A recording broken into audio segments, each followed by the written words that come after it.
J'étais explosé par l'armée française, pour la gloire de l'Algérie, et pour la liberté. Je m'appelle Ali Lapointe, et voici mon histoire.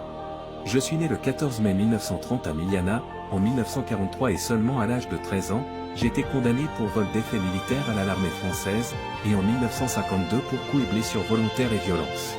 En 1954, quand éclate la guerre d'Algérie, j'ai été condamné à 2 ans de prison, pour tentative d'assassinat. J'avais même pas 24 ans, j'étais un prestige et un prodige de la guerre d'Algérie, et mon nom a traversé tout le pays, j'avais peur de rien, et j'avais des redoutables qualités de tueur. J'ai mis la terreur dans la Casbah, contre l'armée française, ils m'ont surnommé la Panthère Noire. Et j'ai appliqué à la Casbah les consignes révolutionnaires, comme l'interdiction de boire de l'alcool ou de fumer. Puis j'étais responsable à la Casbah, je fabriquais des bombes et stockais des armes, et j'ai fait de cette dernière un lieu stratégique, pour la lutte contre la colonisation française. Je recrutais des soldats et des militants, pour résister et combattre l'armée française. J'étais un militant très actif dans la wilaya d'Alger, et je suis reconnu par mon sens de combat, et ma stratégie de guerre, et ma loyauté envers mon pays l'Algérie. J'étais sans pitié, et mon nom devient affiché dans la liste noire des recherchés.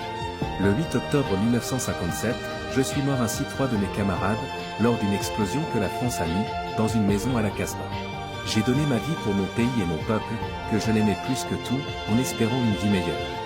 Merci au peuple algérien qui m'ont pas oublié, et mon nom est toujours gravé dans l'histoire de l'Algérie. Je m'appelle Ali Lapointe, et c'était mon histoire. Vive le peuple algérien et vive l'Algérie.